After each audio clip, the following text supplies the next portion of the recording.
Good morning and welcome to Fibertown. This is episode 95. I'm Emily, Chain of Fools on Ravelry and Fibertown on Instagram. That's fiber with an R-E. And this is Alice.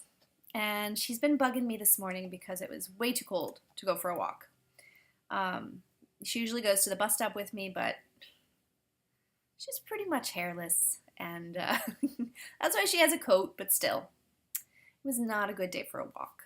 So she might be a little bit in my face. We'll see. So welcome to all new and returning viewers. I'm very glad you're here to chat with me. I want to say a special thank you to it's 3 A's, Myosaurus. She left me an iTunes review on the UK iTunes, and I don't often check, other countries' iTunes, but I thought, give it a look this morning, and there it was. And she said very complimentary things about Alice. Yes, she did. She did. So yes, thank you so much for that. A little reminder of the FO thread. We are starting back up with a monthly FO thread. So enter anything you finish in the month of January. Can be started anytime. It's just anything you finish. And this month, if you finish a sweater, enter it twice. That can be, okay, dude, any sweater, any human sweater of any age, let's say. Enter it twice and you get a double chance to win.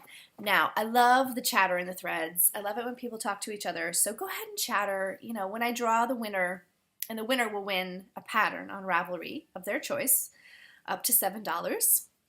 I'll just weed out the chatter. So yay! So, look at this girl. Look at this girl. Sorry, I get a little bit of I'm a doggy fool. What can I say? So today, it's probably a short episode. I have whips, spinning, up and coming, weaving, acquisitions, and an Ask Fibertown. Now, I would love to put my show notes over here. Can you not jump on them?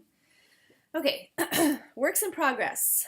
You're going to have to skedaddle. Seriously? Alice, please. Well, I have my party mix sweater, and I did some blocking of the already completed pieces, just because they were so rumpled and whatnot. I decided just to get my mojo going with the thing that I would block them. So here is the front piece. Now, ends are not woven in at all. Here's the front piece. It's very see-through. Well, when I hold it up to the light, when it's on me, it shouldn't be see-through. Then I have two side panels, and did I bring them both? There's one. And yes, I did knit these correctly with these little doodads up here. Should be interesting to seam them together. Here's the other one, which has a yarn join see right there, a join I haven't woven in yet. Now the back is being knit out of Cascade Eco Wool, and ooh, the knitting back and forth, knit a row, purl a row, in this dark yarn it's not so fun. I've got like 9 or 10 inches maybe on it. So yeah, it's just a brown, and I think this will be a little rest for the eye after the crazy colorfulness of the rest of the sweater. So yeah, this sweater is being knit on a variety of needle sizes, mostly 9s and 10s. So it's a nice loose drapey fabric, and the wools are Polworth silk, merino silk, whatever the Cascade Eco is. Hand dyed by me and by Julie Spins. Gosh, I love her fiber. Okay, now the sleeve. I started a sleeve, and it's definitely in the style of bell sleeves. However, that's pretty darn big. Now, I cast on the smallest sleeve size, too. And I probably don't have gauge, because gauge, who cares? And I really like how it's knitting up, the fabric-wise. I'm alternating two skeins. This is yarn I dyed at Dragonfly Fibers, and then this, well, actually that's fiber that I dyed at Dragonfly Fibers, and then I spun 3-ply. And this is Polworth silk that I dyed. So really, I'm alternating, since it's in the round, I can do one color every round. And at least in the beginning, it was really not even noticeable. It's just a nice little heathering. Now I'm getting striping up here a little bit. So I probably need to start over, don't I? No. Here's right there. See that line? That's where the skeins are alternating. Isn't that cool? It looks like a tidy little seam. So I'm putting this away for the moment. I'm concentrating on the back. I also probably should rip out because I have concerns about having enough of this particular yarn. So I should make this sleeve more like a typical fitted sleeve. So this will probably go bye-bye. So that's the party mix. Now I have my Nectarine. Let's look at that. The Nectarine is out of the Curls book. This is available in ebook as well as hard copy. I have both. I think if you buy the hard copy, you get the ebook. Is that right? I think so. So this is the pattern. This is what it looks like.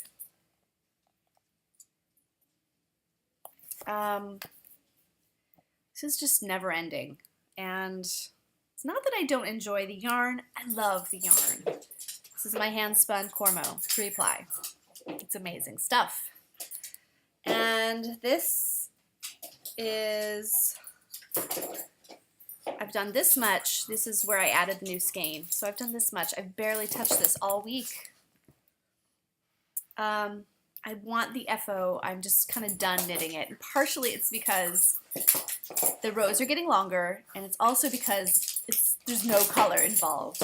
I like color. This is going to be great to wear. You know, I'm going to wear it around my face. I don't wear makeup really, so I'm not concerned about makeup rubbing off on the white. But I just want to block it and wear it and be done with it. Oh boy. Yeah. Nectarine. I just need to power through and get it done. This is one of Alice's Christmas toys. Oops. Alice, you're making all the yarn fall. What you doing? Can you hear that? There's piggy noises. This thing is too heavy for her. Get it. Get it. Come on, fierce one. The oinking is excellent, isn't it? All right, it's the Alice show today. Don't bite my finger, please. All right, get it. All right, my other work in progress. Oh boy. Seriously. Okay, hang on a sec. I'm gonna tangle everything. Go. Okay. Sorry about that. You don't have to be scared of it. It's landed near one of my son's toys that we call the claw. And now she's like, oh no, the claw's gonna get me. The claw is actually a very handy thing. It's a mechanism that has like you know those machines where you can, they basically steal your money and it's like a hook and you try to like descend with the hook and grab a toy out of a machine. It's like one of those, but you can control it. Anyway, she's been like threatened with the claw so many times by the kids that she's like, I'm not going near that. Anyway, so my sock yarn scrap blanket. Whew, it's been getting some love. I have been doing all right with my knit a square a day. Tons of them. So I've made this thing so big though, it's going to be, I don't know, I'm going to be 50 by the time it's done. Scary to think that's not that far away. Okay, I'm not going to think about that. Okay, so what have I done this week? Here's some lollipop yarns, movers and shakers. And this is my square for today. It's in some hand-spun gourmet stash scraps in the Resurrection Stone colorway. What else? Sorry about the gross licking noises, because now she's going to lick her feet. right next to me. Hello, where are my other scraps? Okay, they're mostly at this end down here. Beautiful purple that I used in my daybreak shawl by Bunky Bobo. It was a gift from a friend. A russet. This is a beautiful, I think this is the Baltic colorway by Mad Tosh in Mad Tosh Sock. Here's a pumpkin-y orange. Can't be all. Okay, here's just a little periwinkle blue. Did I forget any? 1, 2, 3, 4, 5, 6. Nope. That's number 7. All right, so why don't I knit on that while we chat? There's the other one. Okay, so spinning. Spinning. What did I spin? I finished and plied and finished my hobbledehoy. Oh, I forgot the tag. Okay, well, this is Ice Palace Batlings, and it has sari silk and soy silk and tencel and merino, and it's 325 yards. It's super colorful with this sort of white background. So yeah, 325 yards. You could get a little shawlette from this. It's pretty, it ranges from a light fingering to like right there with that red stripe. That's probably a sport. Look at the pops of color from the sari silk, and you get plain white, and then you get its barber poles. Ooh, that's pretty. So this, I don't know how this would look knit up. Pretty amazing, probably. You know what would be? It would be cute in a citron. Remember that shawl from Knitty? I knit one of those, and ooh, it has ruching, which you have to add 1,000,000 stitches. So it took forever, but it was really cute. So that's it for spinning. I haven't done any fleece processing or spinning this week, although that's in the works for sure. I want to spin some more of yogurt and just do more sampling and try like a 4 and a 5 ply.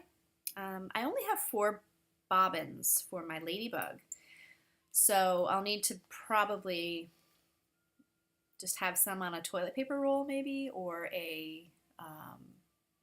maybe just make a ball of the single.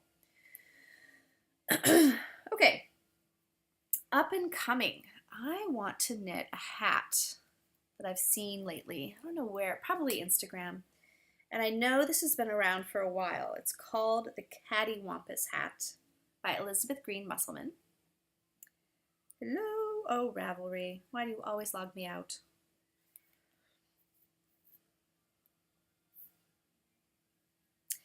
It's a really, seriously? A really cool design. Knit garter stitch on the bias, I think. And let me just pull this pattern up before I lie and tell you lies, because I'm a lying liar. Oh, while I'm waiting, I'm wearing one of my Ede sweaters today, with the one with the pockets and the improvised cable up the back, so it doesn't quite follow the Ede pattern, which is a free pattern by Cerelia Rose. I have a green one too, and they're both out of Cascade Eco. Where we going? And then I'm wearing my super squishy blue hitchhiker knit for me by Leanne. Okay. Ooh, here is one knit by Stitched Together. Hers is cool. Look at that. I don't know what yarn I'll use. Maybe a hand spun, but it's knit and garter, and then I think it's seamed. It's knit flat and then seamed. Let's see, what does it say?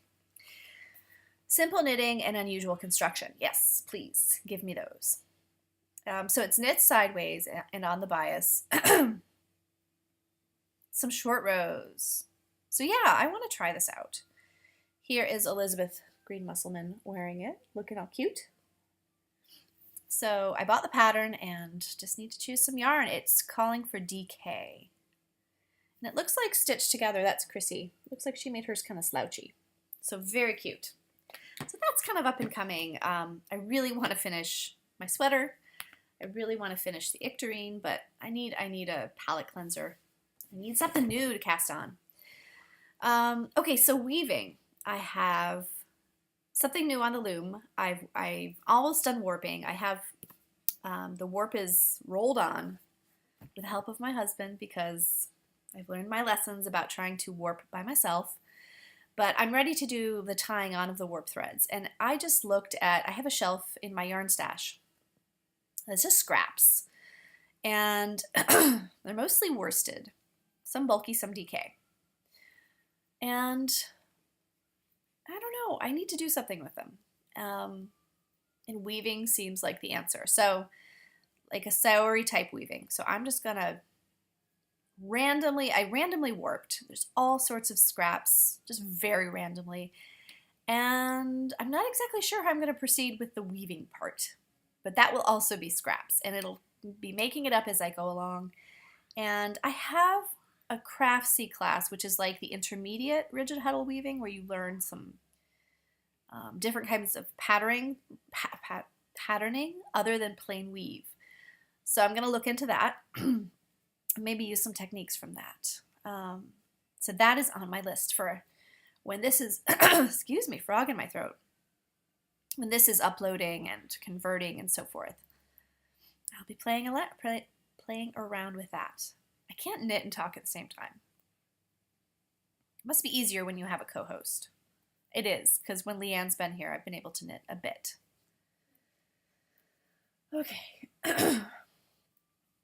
Acquisitions. So, my fiber camp is approaching. I've been working on a syllabus and a plan for each day, keeping in mind that I'm probably going to adapt as I go, rather, and plans I'm sure will change all the time. But I have a skeleton of, the bones of what I want to do each day. And Seashore Sharon, who is she's got to be one of the most thoughtful people out there. She asked if she could make some journals, so for the students to keep records of what they're doing and write down any notes. And they arrived yesterday. Let me just show you how cute they are. She just took composition books and she has all these. Is that Mary Engelbright? Look at these. She has a little note card for everyone to write their name. A bookmark made of yarn with beads. It's attached. And it's so adorable. And it's just a composition book inside. So I think these are, look at these. There's that one. And there's one for me, and I don't know which one I should choose. Look at that one. This one might have to be mine. Yeah. Two little dudes at the beach. This is a cute one. Bloom where you're planted. Adorable. Life is just a chair of bolies. And this is the life. So cute. So thoughtful. And those will definitely come in handy. And she sent sachets with cloves in them. They smell amazing. Alice finds them offensive. She doesn't like cloves. I lied. She thinks they're intriguing. Yeah, she's just objecting to the books all up in her space. So, since the claw has captured the toy, she's decided to settle down and nap. Okay, so I have an Ask Fibertown, and then we are done. Let's see. This was, okay, back to my iPad, which hates me lately. I need a new iPad. That's not happening anytime soon.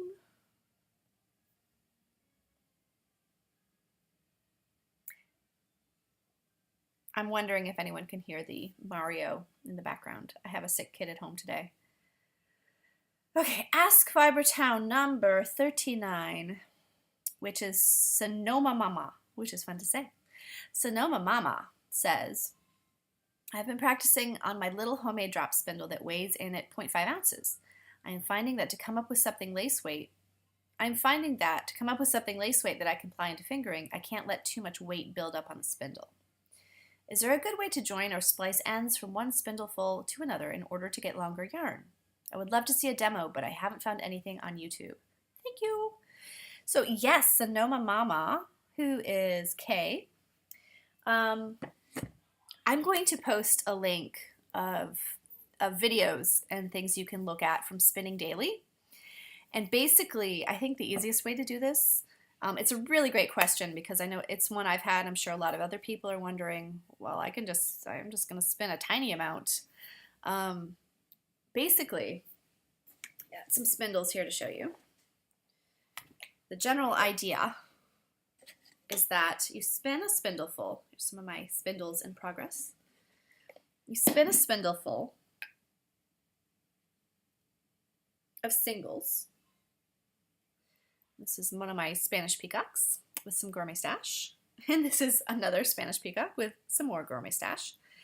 But say you have, what I would do is wind off your spindle into a ball. Your singles, wind them off into a ball. And then you're going to have a fuzzy end left, correct? So, like that. Now, your other yarn, the same kind of fiber that you're spinning on your other spindle, on the spindle that's currently in progress, you'll have another fuzzy-ish end down there. This one isn't that fuzzy, but you get the idea. See? I would just join. Take your ball, your already spun single, overlap it with a single on your spindle, and give it some twist. Just like you're adding a new bit of fiber onto your spindle. And then once they're twisted together, you wind off your other spindleful, and you keep on going like that. If you want a visual representation that's a little bit better than what I just did, take a look at the links I'm going to post for you. I think that'll help. So, I hope you all have a great... Alice, come on, talk to me. Come on, say goodbye. I hope you have a great week. Being ignored. Oh, you just conk out so fast. A very nice week. Hope the weather is not too frigid where you are. And Alice sends her love. Hopes you have a wonderful week too. And we will see you next week. If we can find the mouse. Here it is. So we will see you next week. Take care. And I'm going now.